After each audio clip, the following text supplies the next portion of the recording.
Сайн байцгаана уу? Энэхүү бичлэгийг үзэж байгаа та бүхэндээ өглөө өдөр оройн мэндийг хүргье. Эрдэнэ тэм сургуулийн төвийн англи явагч Явган баяр байна.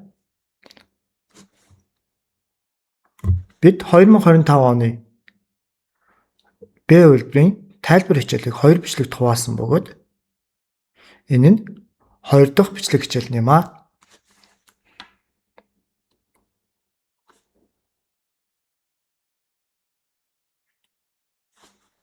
За 2 дахь бичлэг маань 1-р хэсгийн 3 дахь бүлэг даалгавар буюу харилцаа ярины хэсгээс эхэлж байна. За бүгдээрээ заавартай танилцгаая. Task 1: Read the conversation and choose the correct answer. Даалгавар 1: харилцаа яриаг уншаад зөв хариултыг сонгоорой. 3 даалгавар, тус бүр 2 оноо, нийт 6 онооны даалгавар байна.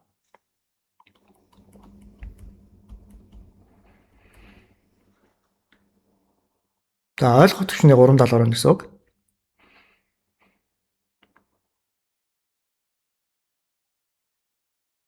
За юуны төрөнд бүгдээрээ эхлээд заавартай танилцгаая.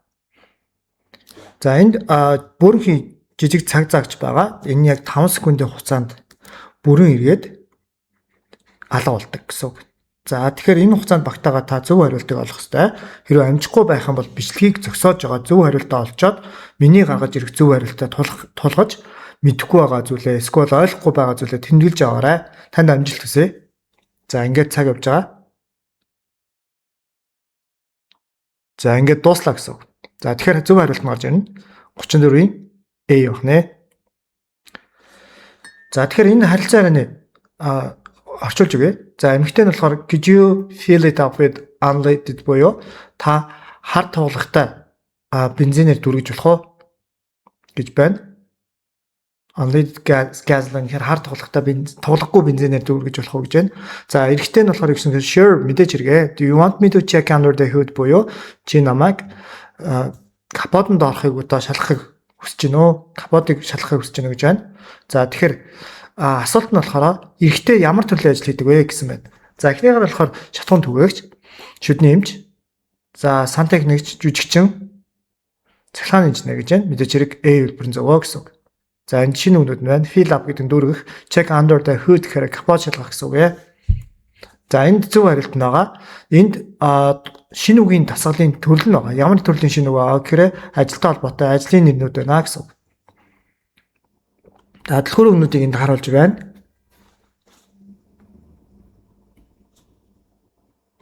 Окей. 35.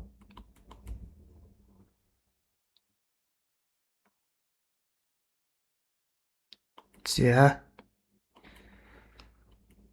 дэлгүүр үгнүүдийг бүгдээр харцгаая. The dressing aisle 5 were гэсэн үгнүүд байна. Take place гэсэн үгнүүд байна. За тэгэхээр 35 A хэлбэр зөвөө.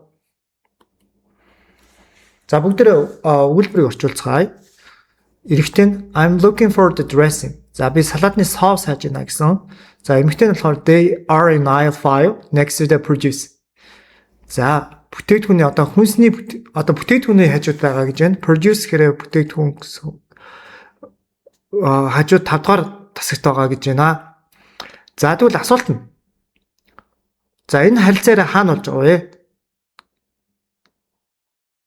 Ихээр A нь супермаркет, 2 нь нэмлэг, B нэмлэг, C нь хувцсны дэлгүүр, D нь ресторан, E нь номын сан гэж байна. За тэгэхээр A хэлбэр буюу юун дээр супермаркетэд байх нэ. За цаашаа үргэлжлүүлээ. 36. Man, are you enjoying this modern art exhibit гэж байна. За эхлээд бүгдээрээ цагаа явуулъя.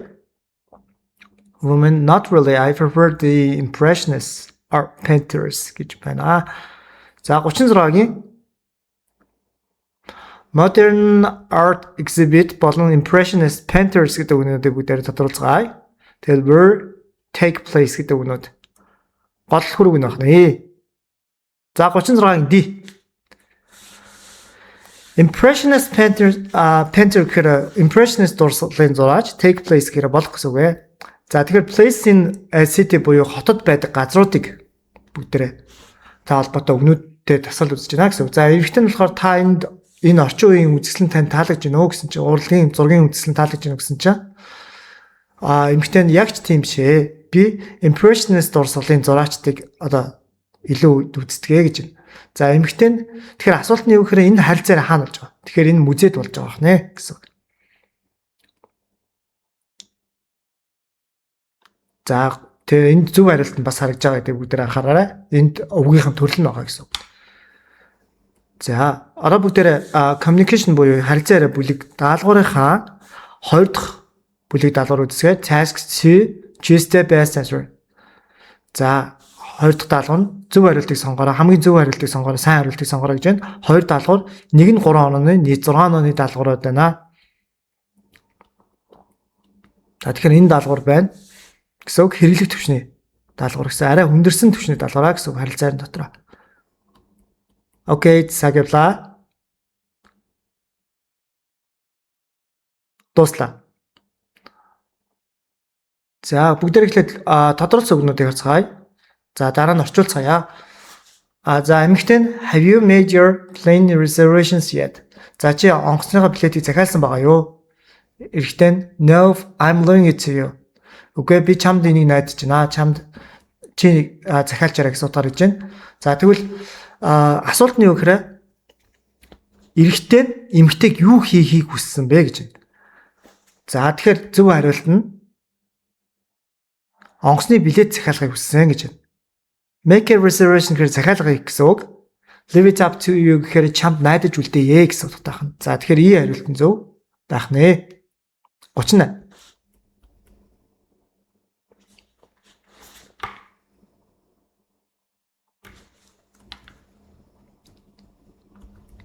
За дэлгүүр өгнүүдийн доор зурсан байна.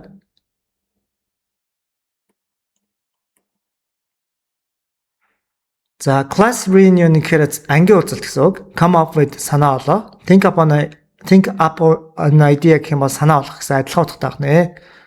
Тэгэхээр эмэгтэй нь болохоор за манай ангийн уулзалтанд зориулсан надад маш гоё санаа байна гэж байна. За эрэгтэй нь би чамайг ямар нэгэн сэдэж олно гэдгийг мэдчихсэн юм аа. Асуулт нь юу гэхээр эрэгтэй юу гэсэн бэ гэж. За тэгэхээр сэрвэр буюу тэр эрэгтэй тэр эмэгтэйг ямар нэгэн санаа олно гэдэгт итгэлтэй байсан гэсэн утгатай байна. Тэгэхээр энэ хоёр нь яг ижлэх утгатай байна. За одоо бүгдээрээ унших даалгавар руу орцгоё. За нэгдүгээр даалгаврын 4 дахь бүлэг даалгавар буюу унших байна. Task 1 read the passage and choose the correct answers. За ихийг уншаад зөв хариултуудыг сонгороо. 6 даалгавар тус бүр 1 оноо, 6 онооны даалгавар байна.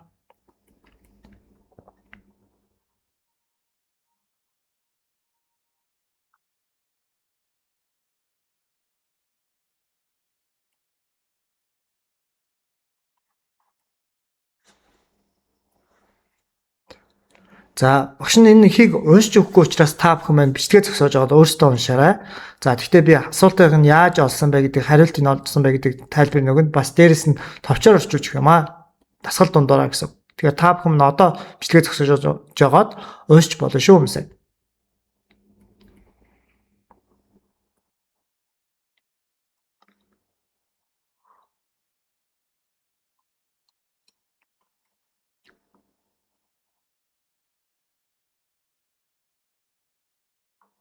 За тэгэхээр асуулт даалгаврыг бол ерөнхийдөө эхлээд ихээ уншихаас өмнө асуултаатайгаа танилцдаг. За гол санаа асуусан асуулт байх юм бол хамгийн сүүлд хийдэг байгаа. За гэхдээ 39-ийн И хариулт нь зөвөө гэсэн. За тэгэхээр асуулт нь юу гэж байгаа гэхээр what's the main topic of the passage? This passage буюу энэ ихийн ерөнхий гол санаа нь юу вэ гэсэн чинь энэ за онгоцны зорчигчдын одоо амьд үлдэхийг одоо ихсгэх, амьд үлдэх боломжийг ихсгэх тийм заавар гэж байна. За тэгэхээр 39-ийн дээр ийм өгүүлбэр байна гэсэн үг гэхээр but passengers can increase their chance of survival by learning and following certain tips гэж байна. За гэхдээ зорчигчд нь тодорхой одоо зөвлөмжүүдийг сурж аваад дагснараа амьд үлдэх магадлалаа ихсгэнэ гэсэн утгатай байна.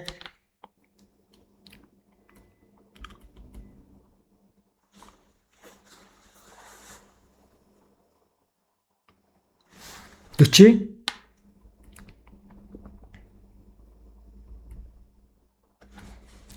За ихтер нь ийм өгүүлбэр байгаа гэсэн үг. За окей. За асуултыг уншиж үгээ. Travelers are urged to by experts to read and listen to safety instructions. За тэгэхээр аялагчдыг мэрэгчлэтнүүд за аюулгүй байдлын зааврыг уншаад сонсохыг одоо шаарддаг гэж байна. За хизээ шаардна гэхээр онгоцоор хөөрөхөөс өмнө гэж. За тэгвэл энэ 39A яагаад зөв бэ гэдгийг ихтэрээс бүгдээр өгүүлбэрийг олцгоё. За experts say that you should read and listen to safety instructions before takeoff and ask questions if you have uncertainties. За мэрэгчлэнүүд хэр онгоц хөөрөхөөс өмнө таныг аюулгүй ажиллагааны журмыг уншаад сонсох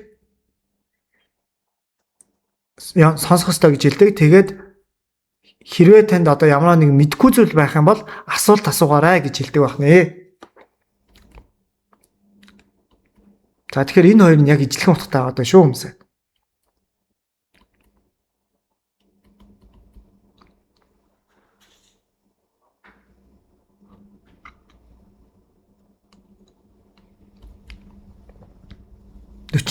E.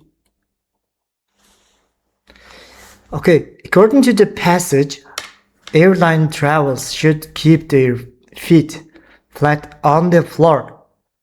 За ихтер байгаагийн дагуу бол онгоцны одоо нисгэгчд, онгоцонд нисэж байгаа хүмүүс, аялагчид яг гэхээр хөлөө газарт одоо яг ингээд бүтэн хүргээрэй гэсэн утгатай байна. За тэгвэл энэ яагаад ингэж яах вэ? During the take-offs and landings. За хөөрж байгаа болон газарч байгаа үед за танд яах ёстой гэхээр хөлөө газар дээр одоо feet flat буюу яг ингээд одоо шалан дээр тавихыг зөвлөдгөө гэж. Тэгэхээр энд байгаа хоёр үг нь яг давхцаад байна гэсэн үг. Keep their feet flat on the floor гэдэг нь яг эндээ байгаа даа шүү юмсэ. Адилхан байгаа даа гэсэн үг. Окей, 42.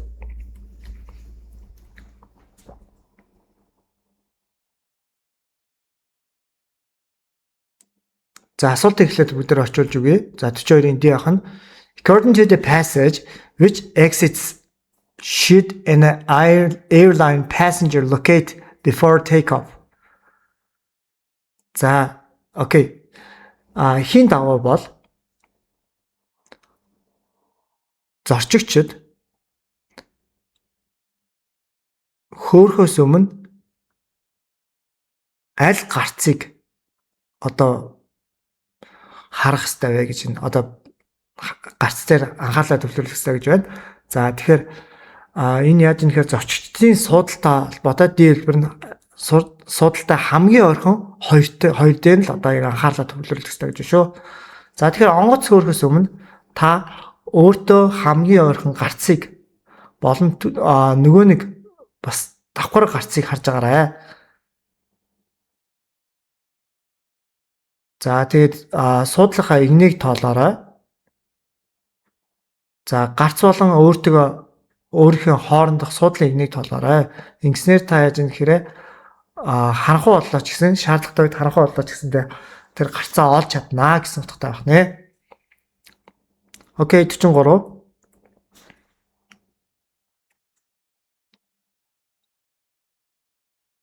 It can be inferred from the passage that people are more likely to survive fires in aircrafts if they гэж байна. За, ихтер хүмүүс ингэсэн тохиолдолд, дараах зүйлийг хийсэн тохиолдолд онгоцны галаас илүү их амьд үлдэх магадaltaй гэж байна.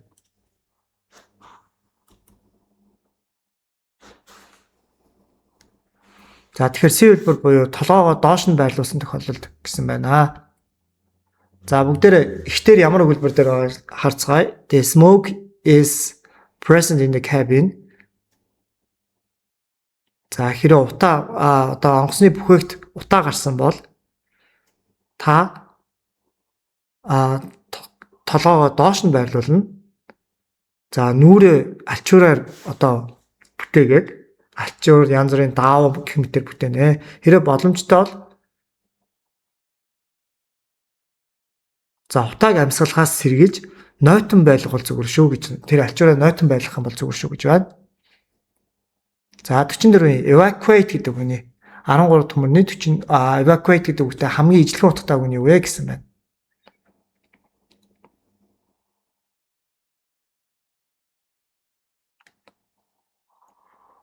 За flee бах нэ. За энэ дутгнууд нь байна. Evade гэдэг нь ямар нэгнээс зутах гэсэн үг. Бултах гэсэн утгатай үг ээ. За avoid гэхээр зайлсхийх. Vacate гэхээр ямар нэгэн газрыг орхих гэсэн үг. Remain гэхээр байх гэсэн үг ээ. Flee гэдэг нь дөрвөх гэсэн утгатай. Evacuate дөрвөх, аюулгүй газар руу очих дөрвөх гэсэн утгатай. Учираас энэ хоёр яг ижлэх утгатай байна гэсэн. Окей. За бүгдээ reading-ийнхаа 2 дугаар task-ыг харцгаая. Task 2. Read through the following text and then choose the best phrase or sentence to fill each of the blanks from A to Z. There are 2 extra. За тэгэхээр A-st хүртэл уншаад хоосон цай бүрийг хамгийн тохирох үг хэсгүүл үг хэллэг эсвэл өгүүлбэрийг гүйцээгээрэй гэж байна. За 2 илүү байгааг санаарай. 2 даалгавар, тус бүр 3 оноотой нийт 6 онооны даалгавар байна.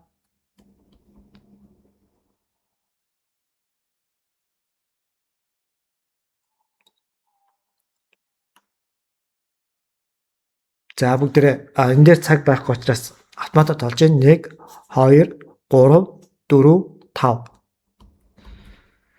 За 45-ын C, 46-гийн B.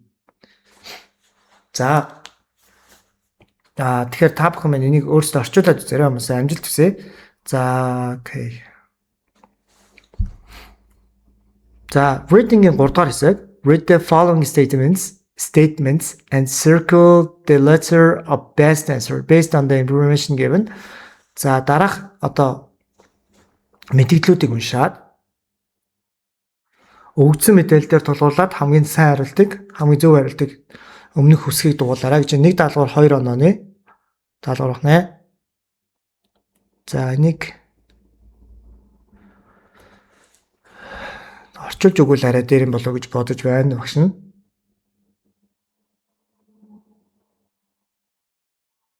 За туйлаас халуун орон хүртэлх цаг агаар нь хүмүүсийн амьдрах хэм маягийг тодорхойлоо гэж байна. За ихэнх соёлуудад яадаг вэ гэхээр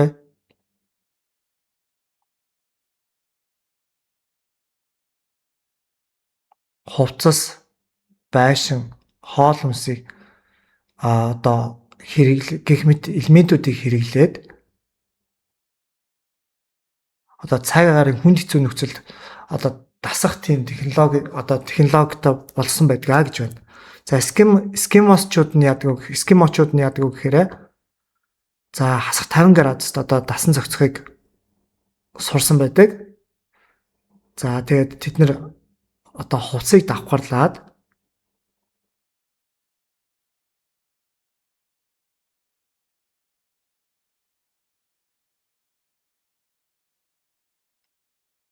за иглүү буюу мөсөн уртснуудаа мөсөн байшингуудаа бас нэг дулаахан болгосон байдгаа гэж байна.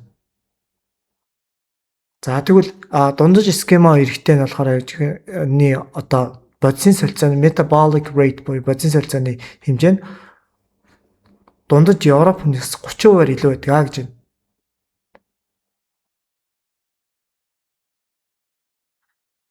За энэ нүрс усаар илүү бага болон уураг уугцсаар илүү ихээр хоол идснийх нь үр дүн. За энэ яг тийм ийм даваа талтай төрсэн хэрэг биш ээ гэж.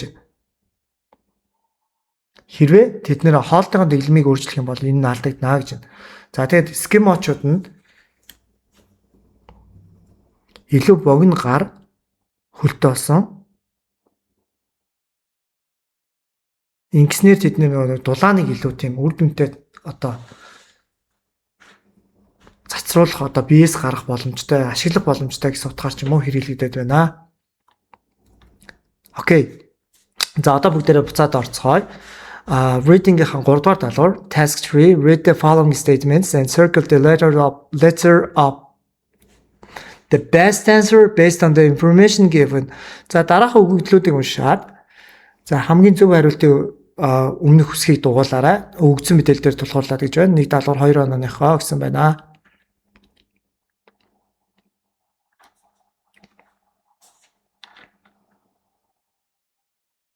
За дахиад тоолцгоё. 1 2 3 4 5.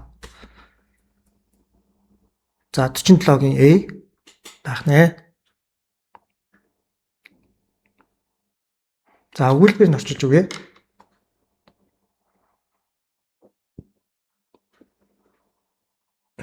За нохоо сургах акттай минь хууль сахиулах байгууллагуудыг Герман Shepherd гэдэг нохоогоор хангадаг. Энэ нэдийн гэхээр марихуана болон бус хар тамхиудыг ялгахад сургасан тийм нохоонуудаар хангадаг гэж байна. За тэгвэл Герман Shepherd-уудыг хаана хамгийн хэрэглэх боломжтой гэхээр хил хоорондын гайлын газар, хил хоорондын гайл дээр гэж байна. За. Окей. За одоо бүгдээрээ part 2 руу орцгоё. 2 дугаар хэсэг нь 3 даалгавартай нийт 20 оноотой. Харилцаа утасны заавартай сайтар танилцаарай гэсэн байна. Окей, 2-1. Read the passage and fill in the gaps with the correct word forms. За 6 даалгавар тус бүр 1 оноотой. За эхийг уншаад хоосон зайг зөв үгийн хэлбэрээр үгийн бүтээвэртэй хэлбэрийг сонгоорой гэсэн байна шүү. За хэрэглээний даалгавар байх нь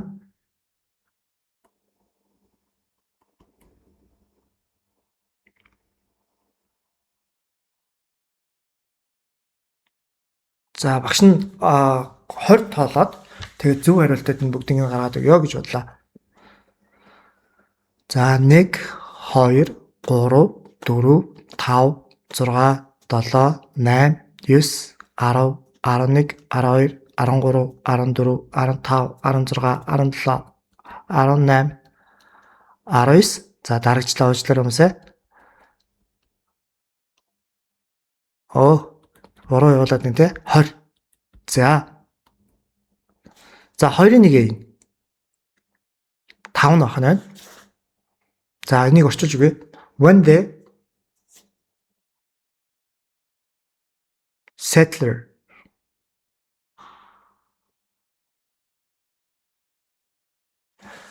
за Америкийн баруун хэсгийн оршин суугчид өөрсдийнхөө яг анх амьдардаг байсан модон байшин dugouts буюу газар ухсан байшингуудаа орхисны дараа тэд нэр жижигхэн модон бүтцтэй гээд цаашаа явуулах юм байна. За 2-1 юм бэ? 1 2 3 4 5. За dwelling гэдэг нь орон сууц гэсэн утгаар хэрэглэдэг.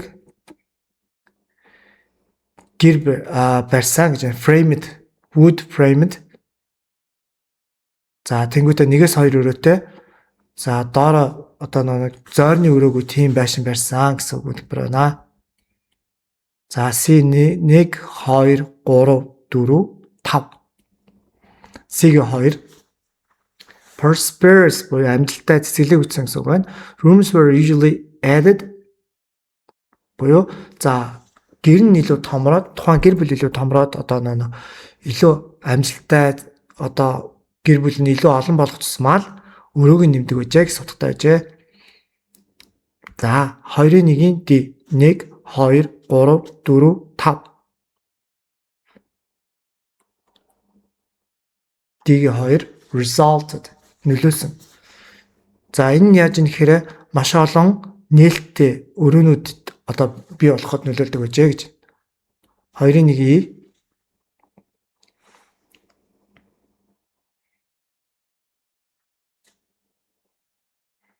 1 2 3 4 5. За энэ нь болохоор 1 байна. This usually laid. За энэ яаж юм гэхээр олон цуваа өрөөтэй, нээлттэй өрөөтэй тийм байшинд байдаг байжээ гэж байна. За 1 2 3 4 5.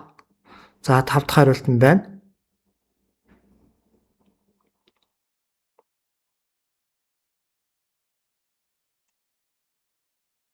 За ингэснээр өрөөнүүд нь болохоор бүгдээрээ ижил хэмжээний нарны гэрэл авдаг байжээ гэсэн өгүүлбэр болоод байна. За 2 дугаар даалгавар. Read the sentence and find the synonym of the word involved. За өгүүлбэрийг уншаад өргөнөөр бичсэн үгний одоо ижил утгатай үгийг олоорой гэсэн байна.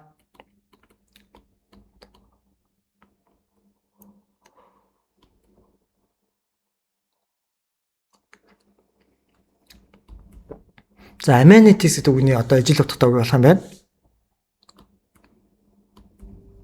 За amenities conveniences гэхээр хоёулаа тав тухтай зүйлс болгодог зүйлс гэсэн үг амьдралыг. За энэ дээр бус дүгнүүдийнх нь утга нь байгаа шүү хүмүүсээ.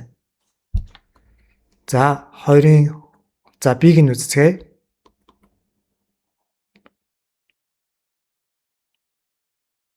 За энэ үгний ижил утгатай үг болно.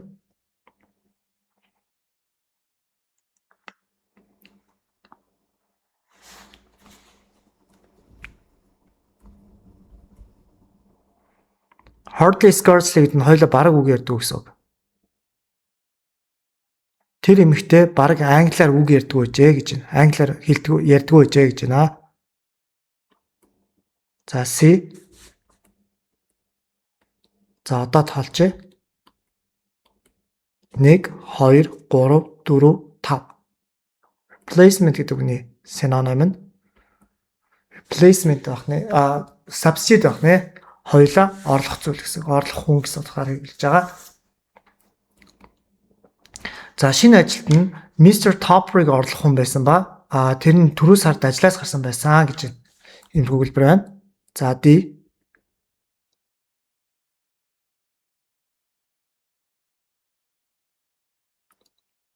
Forbidden гэдэг үгний синоним banned байх нэ. Хоригдсан гэсэн утгатай. За одоо бүгдээрээ 2-2-ын 2 дахь даалгаврыг үзье. Choose the word that's the opposite antonym the word underlined of the word underlined буюу доогор зурсан үгэнтэй эсрэг утгатай үгийг олно.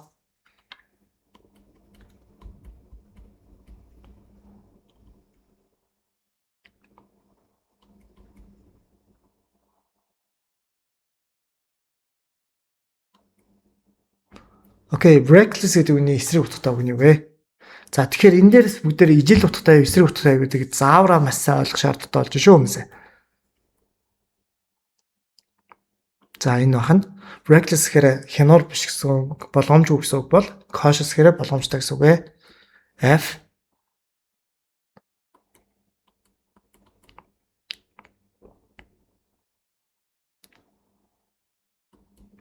За remote гэдэг үгний эсрэг утгатай 1 2 3 4 5. За remote гэдэг нь алс хоолын гэсэн үг бол close гэдэг нь ойрхон гэсэн үг ээ.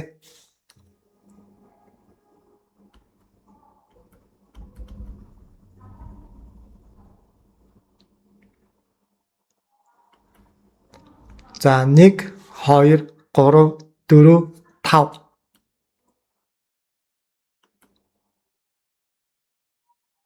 Damp гэхээр чигтэй гэсэн үг. Dry гэхээр хуурай гэсэн үг нэ.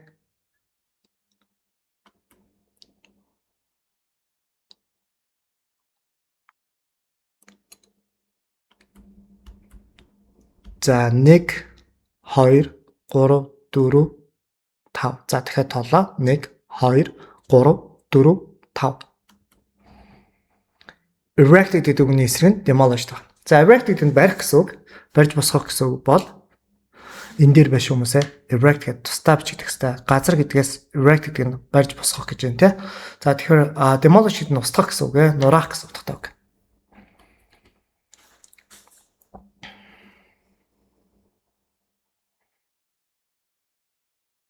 Хоёрын 3 complete the text below with these words in the box. Хайрцаг төгнүүдээр дараах одоо ихийг гүйцээгээрэй гэж байна.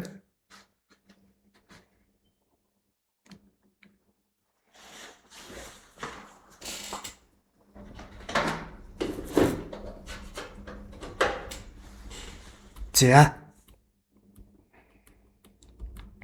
За мөн үгийн сангийн даалгавар байна. За тэгэхээр 5 5 тоолоод явна юмсаа. 1 2 3 4 5. За тэгэхээр A дээр байгаа A-д одоо дараах дээр байгаа 6 үгнээс аль нэгийг нь оруулна л гэсэн үг. 1 2 3 4 5 дахиад тооллоо шүү юмсаа. За A1. За орчуулж үгүй. За зүүн Африкийн ган гачиг нь.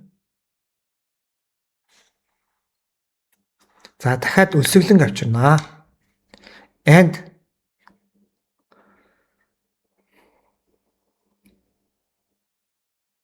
famine and starvation гэхээр хоёулаа нийлээд өлсгөлэн одоо гэсэн утгатай нийлээд үг болж байна. Starve гэхээр өлсөх, famine гэхээр бас өлсгөлэн гэсэн үг. Нэг юм хошоо гэж удаага гэсэн. За тухайн бүс нутагт авчирнаа гэж байна. За тэгээд тусламжил авахгүй бол тийм өсөглөө аваачих юм байна гэсэн утгатай бол одоо нийлээд за би за 1 2 3 4 5 4 contaminated water гэхээр бохир ус гэсэн үг ээ. За хүмүүс бохирдсон усыг ууж байгаа бөгөөд гэд байна. За 1 2 3 4 5 epidemic гэхээр epidemic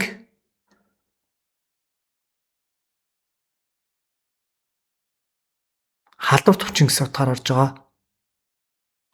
Epidemic virus ч юм уу байх юм бол халдварт вирус гэсэн үг байхгүй. За тэгэхээр юу гэж юм гэхээр хүмүүс бохирцоо сууж байгаа бөгөөд халдварт хүчин үүсэх магадaltaй байна гэж байна. За D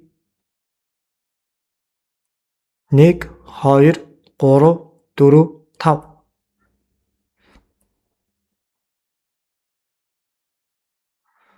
За тусламжийн ажилчид A workers. За аль мянган хүмүүс зэрэгэлдэх орон руу явахаар одоо тэнд ч гэсэн нөхцөл байдал бүр нэг сайнгүй байгаа зэрэгэлдэх орон руу явахаар мянган хүмүүс одоо хил рүү явж гинэ гэсэн утгаар та байна. Хэлж гин гэсэн. Flood across гэхээр хэр дүүрэх гэсэн утгаар орж шүү. За И 1 2 3 4 5 Carry starving children гэхээр өлсөн хүүхдүүдэд зөөх гэсэн утгаар хэрэглэж байна. Families have walked up to 100 kilometers to with many parents carrying starving children. За тэгэхээр айл өрхөө 100 гаруй километр дээдл нь яваад тэгээ хүүхдүүдэд зөөгөөд өлсөн хүүхдүүдэд зөөгөөд явж гинэ гэсэн утгаар хэрэглэж байна. F 1 2 3 4 5 Food supplies гэхээр хоол хүнсний нөөц гэсэн хангамж гэсэн үг ээ.